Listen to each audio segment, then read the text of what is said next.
जय श्री राम दोस्तों, स्वागत है आप सभी का एक बार फिर से।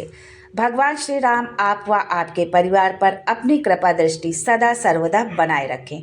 दोस्तों, यदि आप अपनी सभ्यता, संस्कृति, तीज त्योहार, धार्मिक जानकारी, वास्तु एवं ज्योतिष संबंधित उपायों के बारे में जानना चाहते हैं तो चैनल को सब्सक्राइब जरूर करिएगा।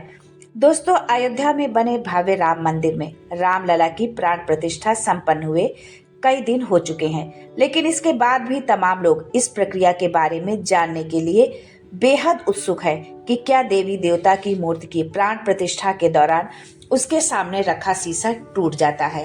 अगर ऐसा होता है तो इसकी वजह क्या है, तो चलिए हम बताते हैं आपको कि इसकी वजह क्या है। लेकिन ये जानने से पहले आपसे रिक्वेस्ट करती हूँ कि वीडियो को लाइक करिएगा, दोस्तों को शेयर कर दीजिएगा, और अगर आपने अभी तक चैनल को सब्सक्राइब नहीं किया है तो चैनल को सब्सक्राइब करके बेल आइकन जरूर दबाइएगा। दोस्तों, सनातन धर्म में मूर्ति पूजा का विधान है। भक्त अपने ईश्वर को किसी भी रूप और किसी भी स्वरूप में पूज सकता है। कोई उस सर्वोच्च शक्ति को गणेश का रूप देते हैं तो कोई कृष्ण का, कोई राम कहता है तो कोई दुर्गा। मूर्ति पूजा की स्वीकार्यता ने ईश्वर की भक्ति को बहुत आसान और सहज कर दिया है, क्योंकि निराकार स्वरूप में पूजना बहुत कठिन है। मूर्ति पूजा का विधान होने की वजह से हिंदू धर्म में प्राण प्रतिष्ठा भी अपना एक विशेष महत्व रखती है। जिस मूर्ति में प्राण प्रतिष्ठित होते हैं वो किसी भी भक्त के लिए स्वयं भगवान के रूप में स्वीकार कर ली जाती है। शास्त्रीय विधि विधान द्वारा किए जाने वाली प्राण प्रतिष्ठा चरणों का एक ऐसा समूह है जिसके द्वारा उस विशिष्ट मूर्ति में दैवीय ऊर्जा का संचार किया जाता है और वह मूर्ति उस विशिष्ट ऊर्जा का सचेतन अवतार बन जाती है। दोस्तों, प्राण प्रतिष्ठा होने तक भगवान की मूर्ति की आंखों को पट्टी से ढका जाता है और कई दिनों तक वैदिक मंत्रोच्चारण होता है। इसकी वजह से मूर्ति में दैवीय ऊर्जा आ जाती है और आंखें खुलने पर उस ऊर्जा से शीशा टूट जाता है। इसे भगवान की महिमा या चमत्कार कहा जा सकता है।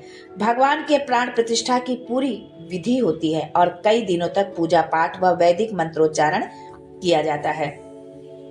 शास्त्रों के अनुसार यदि हम कहें तो मूर्ति की आंखों को प्राण प्रतिष्ठा तक पट्टी से ढक दिया जाता है और करीब एक सप्ताह तक पूजा पाठ और मंत्रोच्चारण किया जाता है। पूरे विधि विधान से पूजा करने से मूर्ति के अंदर विशिष्ट ऊर्जा आ जाती है।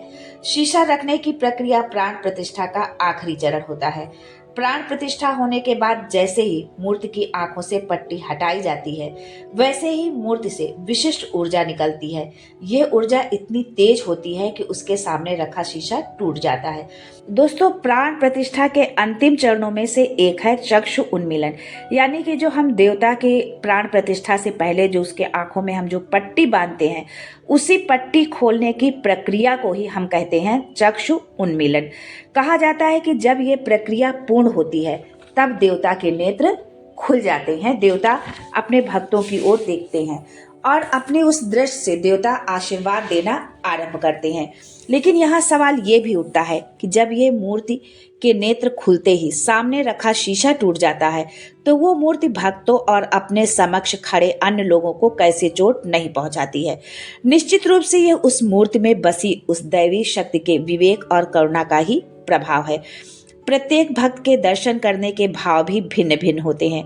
प्राण प्रतिष्ठा होने के पश्चात भक्तों को सबसे पहले ईश्वर के चरणों का दर्शन करना चाहिए और उसके बाद उनके मुखमंडल के दर्शन करना चाहिए, उनके मुखमंडल की ओर देखना चाहिए।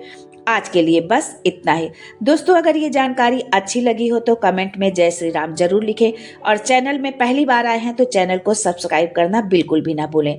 दोस्तों, मिलते हैं अगले वीडियो में एक नई जानकारी के साथ। तब तक के लिए जय Shri Ram and thanks for watching my video.